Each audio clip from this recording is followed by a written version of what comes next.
నేను doctor Rama, senior consultant pediatrician, Medicover hospital, Jagadamba junction. ఇవాళ మనము పిల్లలకి కామన్గా వచ్చిన ఆస్తమా అంటే ఉబ్బసం అంటారు తెలుగులో, దాని గురించి మాట్లాడుకుందాం.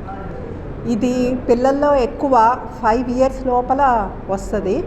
ఆ 5 years లోపల వచ్చిన వాళ్ళకి చాలా మటుకు 90% వాళ్ళకి తగ్గిపోద్ది.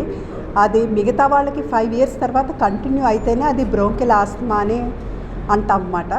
అది ఎవరికి ఎక్కువ కంటిన్యూ అవుద్దంటే ఫ్యామిలీలో ఆస్తమా ఉన్న వాళ్ళకి ఆస్తమా కింద కంటిన్యూ అవుతుంది. ఇది దేనివల్ల వస్తుందంటే మనకి గాల్లో క్రిములు ఉంటాయి.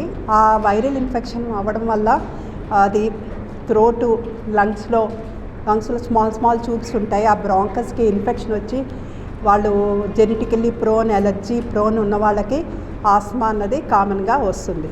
వీళ్ళు మనకి ఎలా ప్రెజెంట్ అవుతారంటే మామూలుగా ఎప్పుడు ఇన్ఫెక్షన్ వచ్చినా, రెస్పిరేటరీ ఇన్ఫెక్షన్ వచ్చినా దగ్గు వస్తుంది. అది కాకుండా వీళ్ళకి బ్రీదింగ్ డిఫికల్టీ, చెస్ట్ టైట్నెస్, ఆయాసము ఇవి వస్తాయి అన్నమాట. తర్వాత మనం ఎగ్జామిన్ చేస్తే వాళ్ళకి లంగ్స్లో వీజ్ అన్నది వస్తుంది. ఈ ఆస్తమాకి ట్రీట్మెంట్కి అంటే మోస్ట్లీ మనం అంటే ఏమవుతుంది, ఈ ఇన్ఫెక్షన్ వల్ల, ఈ ఎలర్జీ వల్ల వాళ్ళకి లంగ్స్లో ఉన్న స్మాల్ ట్యూబ్స్ ఉంటాయి అనుకోండి. మామూలుగా ఇంత ఉన్నవి అవి నేరో అయిపోతాయి, అది బ్లాక్ అయిపోతాయి అన్నమాట. ఇన్ఫెక్షన్ వల్ల ఆ ట్యూబ్స్ థిక్ అయిపోయి దానివల్ల ఏమవుతుంది, అది వాళ్ళకి గాలి పీల్చుకోవడం కష్టం అవుతుంది. దానివల్ల ఆ సెక్రీషన్స్ రావడం వల్ల దగ్గు రావడం, ఆయాసం రావడం వస్తుంది.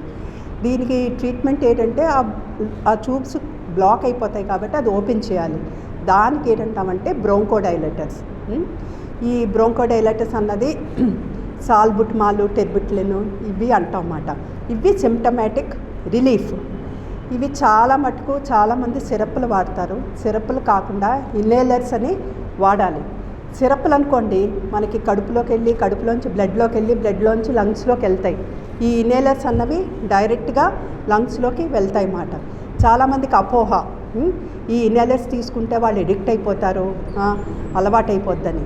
కానీ మనం ఇచ్చిన ఇన్హేలర్స్ అనుకోండి డోసు మైక్రోగ్రామ్స్లో ఇస్తాం, చాలా తక్కువ డోసులో ఇస్తాము. అది ఓన్లీ లంగ్స్లో ఒకటే వెళ్తుంది. సో వాళ్ళకి సైడ్ ఎఫెక్ట్స్ అన్నవి తక్కువగా ఉంటాయి, బాగా ఎఫెక్టివ్గా ఉంటాయి. మీరు కావాలంటే చూడాలంటే ఈ ఇన్హేలర్స్ అన్నది మీకు తెలిసే ఉండుంటుంది. ఇన్హేలర్స్ అని ఇలాగుంటాయి ఇన్హేలర్స్. అవి పెద్దవాళ్ళు అనుకోండి ఇలా డైరెక్ట్గా పీలగలుస్తారు.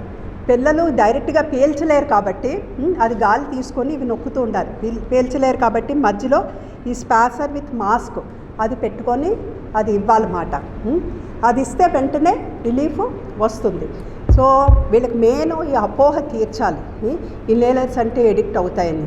కానీ ఇందులో ఏంటనుకోండి ఒక పఫ్ అంటాం, ఒకసారి నొక్కితే ఒక పఫ్, అది మైక్రోగ్రామ్స్లో ఉంటుంది. 1 milligram అనుకోండి 1000 micrograms. సిరప్లు అనుకోండి ఒక 5 mlలో 1 mg 2 mg. సో డోస్ ఏమన్నా 1000-2000 micrograms.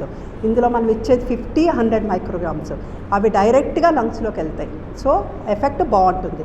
వేరే సిరప్స్ ఇచ్చారనుకోండి లంగ్స్లోనే కాదు బాడీ అంతా స్ప్రెడ్ అవుతుంది.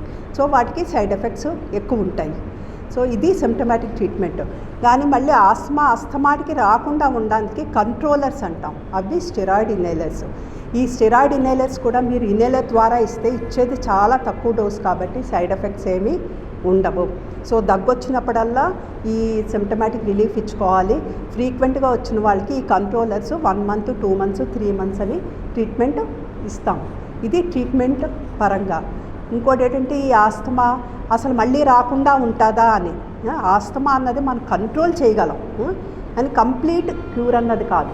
బీపీ ఉందనుకోండి, షుగర్ ఉందనుకోండి, మీరు కంటిన్యూస్ ఎలా మెడిసిన్స్ వాడతారో వీళ్ళకి వచ్చినప్పుడల్లా సిమ్టమ్స్ కంట్రోల్ చేసుకోవడం కోసం ఇవి జాగ్రత్తగా మెడిసిన్స్ వాడితే పూర్తిగా తగ్గుతూ ఉంటుంది. తర్వాత ఈ ఆస్తమా ప్రివెంట్ చేయడానికి ఏవైనా మెజర్స్ ఉన్నాయా అంటే, ఈ ఆస్తమా అన్నది ఎక్కువ వైరల్ ఇన్ఫెక్షన్ వల్ల వస్తుంది, ఎలర్జీ వల్ల వస్తుంది. మనకి వీళ్ళకి దేనికి ఎలర్జీ ఉందో అన్నది మనం ఐడెంటిఫై చేయాలి. ఈ ఎలర్జెన్స్ అన్నది మోస్ట్లీ మన ఇంట్లోనే ఉంటాయి. అంటే main important dust, house dust might. ఈ హౌస్ డస్ట్ మైట్ అంటే ఈ మైట్స్ అన్నీ చిన్నవి మన బెడ్షీట్లోని, పిల్లో కవర్స్ వాటి మీద ఉంటాయి. సో ఈ ఎలర్జెన్స్ ఎక్స్పోజ్ అవ్వకుండా చూసుకోవాలి. అంటే ఈ అవుట్డస్ట్ మైట్ రాకుండా ఉండాలంటే బెడ్షీట్స్ పిల్లో కవర్స్ అవన్నీ ఎవ్రీ 1 వీక్కి చేంజ్ చేస్తూ ఉండాలి, ఉతికి ఎండలో ఆరబెడుతూ ఉండాలి. తర్వాత ఇది మెయిన్ కెమికల్స్ ఎక్స్పోజర్ వల్ల కూడా రావచ్చు. కొంతమందికి పెర్ఫ్యూమ్స్, స్ప్రేస్ వీటి వల్ల వస్తుంది.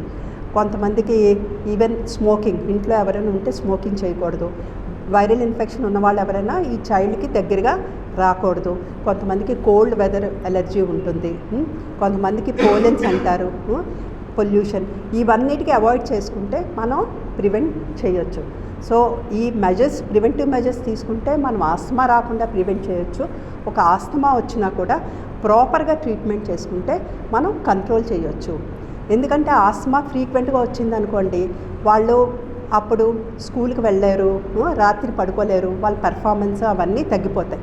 వాడికి ప్రాపర్గా ట్రీట్మెంట్ ఇస్తే వాళ్ళ గ్రోత్, డెవలప్మెంట్ అంతా బాగుంటుంది, వాళ్ళు హెల్తీగా ఉంటారు. ఇంకా మిగతా అపోహలు ఏంటంటే, చాలామంది మన ఇండియాలో ఏ జబ్బు వచ్చినా డైట్, పాలు ఇవ్వకూడదు, పెరుగు ఇవ్వకూడదు, ఫ్రూట్స్ ఇవ్వకూడదని. ఇవన్నీ వచ్చేది కామన్గా virus infection, allergy, food allergy అన్నది వెరీ రేర్. అన్లెస్ కొంతమందికి ఫిష్ కానీ నట్స్ అవన్నీ ఎలర్జీ ఉంటేనే అవాయిడ్ చేయాలి. లేకపోతే రొటీన్గా ఏ హెల్తీ ఫుడ్ తీసుకుంటున్నారో అవన్నీ కంటిన్యూ చేయాలి. Thank you.